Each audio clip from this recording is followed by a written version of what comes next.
E aí pessoal, tudo bem com vocês? Bom dia. Olha que tempo chuvoso hoje, né? Então vamos aí retomar nossa aula de filosofia política. Na aula passada nós discutimos as ideias do Platão e nós vimos que o Platão construiu lá, imaginou, né, uma sociedade ideal, cuja base, né, a organização ali seria a justiça. A concepção de justiça dele, né, era de que cada homem deveria ocupar o lugar na sociedade para a qual ele havia nascido naturalmente, né? Então, segundo Platão, cada pessoa já tinha tendências naturais a ocupar um lugar na sociedade. Então, para ele, justiça era isso, né? Cada cidadão ocupar o lugar a que foi destinado, né? Nós vamos agora então para o aluno dele, né? O maior aluno que o Platão teve, que foi o Aristóteles, né? E para vocês entenderem um pouquinho já do Aristóteles, tem ali uma frase, ó: não importa quem ou quantos, mas como se governa. Para o Platão, importava quem governava. Para o Platão, deveria ser uma sofocracia, um governo dos sábios, um governo dos filósofos. O Platão falou, né? Ou que os reis se postem a filosofar, ou então que os filósofos governem. Então havia para o Platão uma classe social, homens específicos que estavam destinados a governar. Vamos conhecer quais eram as ideias do Aristóteles em relação à política. Sempre que falamos em política, falamos em poder, em organizar a sociedade, quem manda, quem obedece. Sempre falamos em relação a isso aí. Então o Aristóteles tem duas obras mais famosas no que diz respeito à política, que é o livro Política, né, onde que os alunos dele, lá do liceu, registraram todas as aulas que o Aristóteles deu sobre política, e a outra, a Constituição de Atenas. Ok? Então são as duas obras mais famosas do Aristóteles no que diz respeito à política. Qual que é a diferença, então, entre o Platão e o Aristóteles? Enquanto o Platão descreveu cidades ideais, que nós chamamos de cidades utópicas, né? Sonhos impossíveis que não foram realizados, o Aristóteles ele se debruçou sobre os sistemas políticos reais da época dele.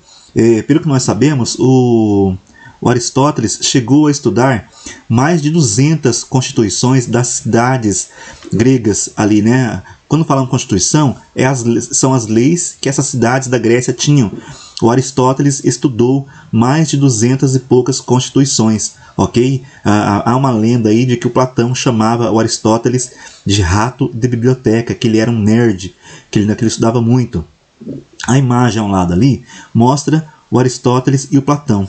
E os gestos que eles fazem indicam, tá? Essa é uma parte do quadro A Academia, né, de Platão, pintada pelo Rafael, se eu não me engano, no século XVI. E aí então as obras, os gestos deles indicam as ideias dele. Reparem só, o Platão aponta para cima. Ele está indicando que existe um mundo das ideias. O Aristóteles está com a mão apontada para baixo, que indica que não existe o mundo das ideias, que indica que o mundo real é o mundo único que existe mesmo. Então por isso que toda a filosofia platônica desenvolveu-se em relação ao idealismo e a filosofia aristotélica mais em relação ao realismo realmente, tá? Então os gestos ali brilhantemente pintados pelo Rafael Sanzio indica a ideia, como pensa o mundo o Aristóteles e como pensa o mundo o Platão, ok? Então a cidade que o Platão imaginou, a república, não existiu, e o Aristóteles não ficou pensando em construir cidades ideais, ele foi analisar como é que as sociedades realmente se organizam, para entender a política na realidade como ela é. Então, o que é política para o Aristóteles? Para ele, a política é a ciência da felicidade humana. Então, os homens, quando se reúnem, segundo Aristóteles, e têm ali relações de poder, o que eles têm que fazer, né, todas as ideias que são tomadas na política, elas têm que promover a felicidade humana. Se ela não promove a felicidade humana, ela não é uma política reta, não será uma boa forma de governar. Então, a finalidade da política é promover, então, a felicidade humana para o conjunto dos seus cidadãos, não para uma classe específica. Tenha em mente isso aí, tá? Ele sempre vai ter em mente essa ideia de que o que vale é o conjunto, ok? Então, essa é a ideia do Aristóteles em relação à política. Olha que interessante isso, né? Se todos os países usarem essa ideia da felicidade, que é organizar-se politicamente para que todos sejam felizes, realmente vai ser um país bom de viver.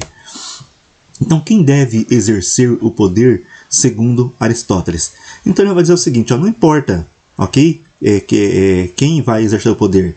Então pode ser um só, que pode ser a monarquia, pode ser por poucos, que é a aristocracia, ou pode ser por muitos, que é a politeia, ou democracia, ok? Então isso não vai fazer diferença.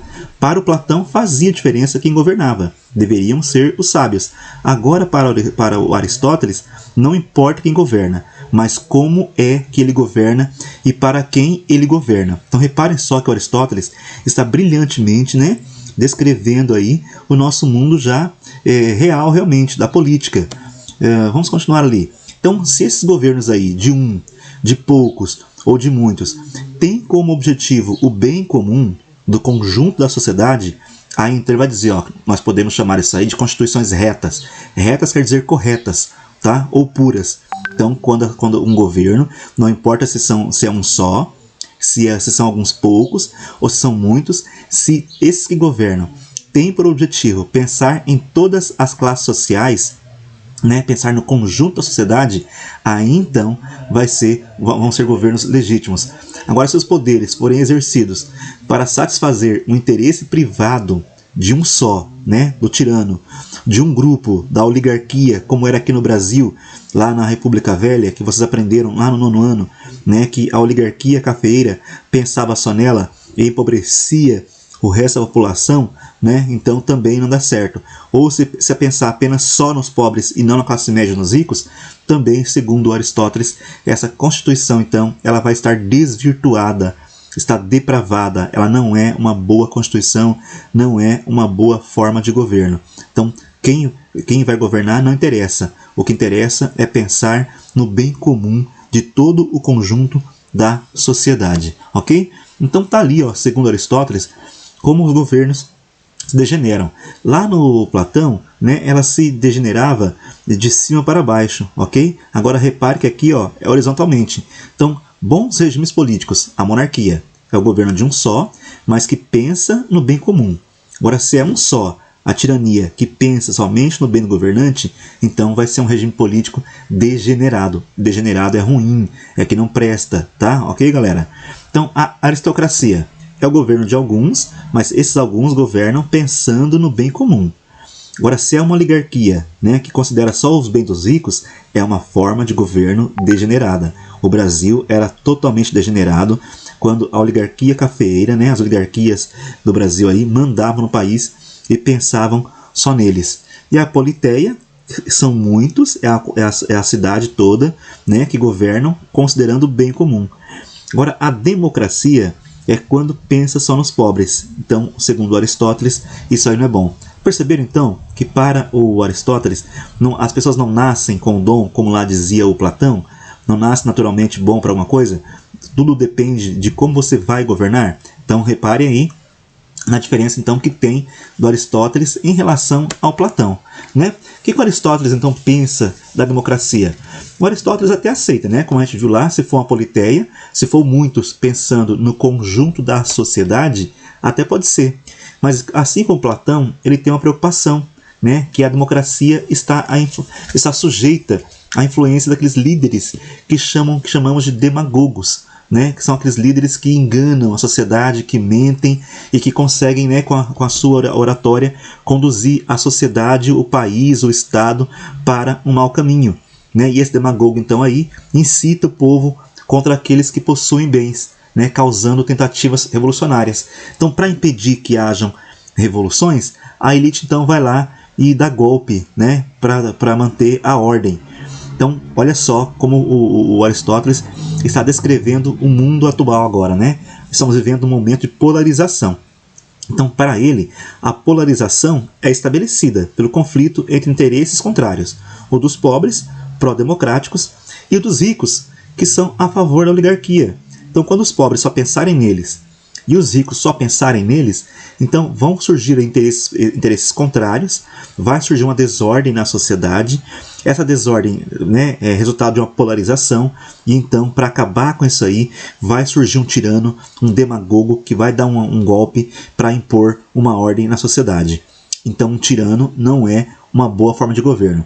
Então, repara só, né, o Platão tinha total receio em relação à democracia. O Aristóteles até aceita a democracia, desde que esse conjunto dos muitos que estão governando passem a governar pensando no bem comum. Repetindo para vocês essa ideia novamente aí.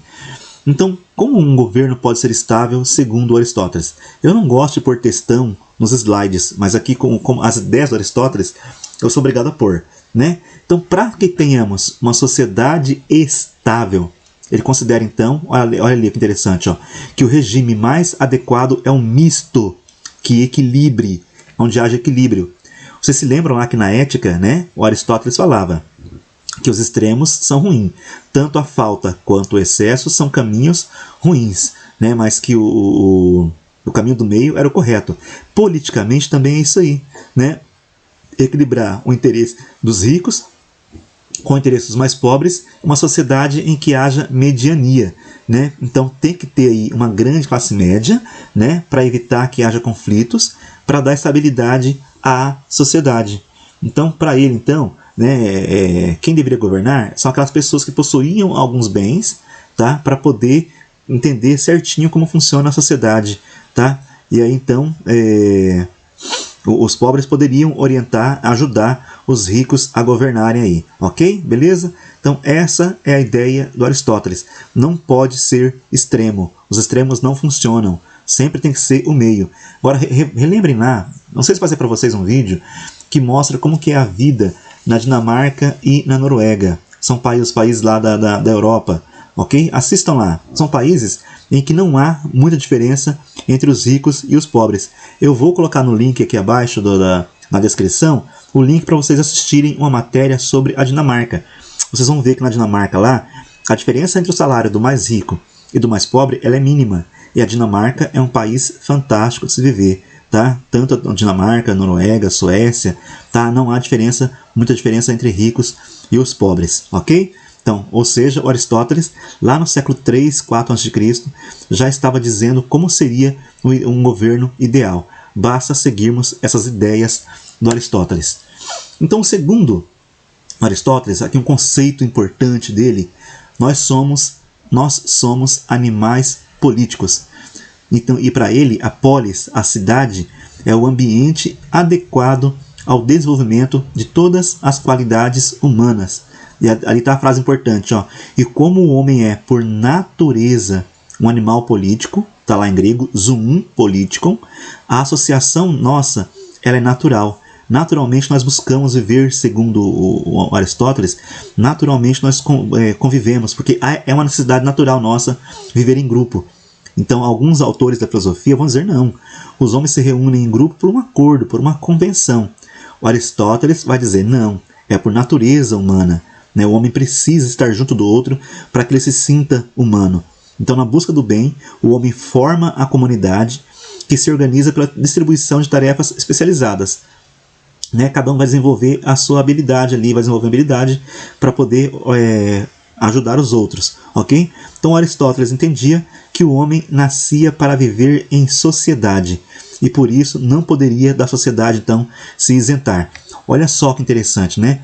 Essa pandemia ela nos afastou e as pessoas estão sentindo falta do convívio social. Né? Tá fazendo falta isso aí. Muitas pessoas em depressão, loucas para voltar a aglomerar. Por quê? O Aristóteles provando que está correto. É uma necessidade natural nossa de sentirmos-nos humanos, que nós estejamos juntos com os outros. Por isso, então, que nós somos um animal político. Tá? Então, para completar ali, então, qual a importância de viver em comunidade segundo Aristóteles? É somente na cidade-estado, né, que o homem vai desenvolver todas as suas capacidades. Então é na polis, né, que o homem vai desenvolver, então, vai tornar possível que o homem desenvolva e crie a felicidade. E a felicidade individual sempre deve corresponder ao bem comum. Se só eu sou feliz, não há como ser feliz. Imagina uma pessoa rica morando num lugar rodeado de criminosos. Ela é feliz ali? Não, não é feliz. Agora, se todos vivem bem, todo mundo é feliz. Então a felicidade individual deve corresponder à felicidade do Estado, da sociedade. Um país onde há pessoas que sejam tristes, esse país não vai ser um país legal de viver. Então, continuando a pergunta, né? Qual a importância de viver na sociedade, em cidade? O homem sozinho não se basta, o homem não é autossuficiente. E aí ele diz, ó, aquele que não precisa dos outros homens para viver, ou ele é um Deus, um Deus consegue viver isolado, ou ele é um bruto. Então, assim, é a nossa inclinação natural que nos leva a viver em sociedade. Então, só dois seres é que são capazes de viver isoladamente. Ou tem que ser um Deus, ou tem que ser um bruto, ok? Mas o bruto não está satisfazendo as necessidades humanas, ele não é um homem completo. E um Deus, ele é superior ao homem. Então, somente esses dois é que conseguem viver isolados. Ok, galera? Viram como com Aristóteles as ideias dele em relação à política são tão atuais, né? Mesmo escrevendo no século IV a.C., as ideias dele ainda servem para serem aplicadas hoje em dia, e se aplicadas, né, a gente vai ter um mundo melhor aí. Ok? Então, a aula de política de hoje encerramos por aqui. Abraço para vocês, tudo de bom, até a próxima, valeu!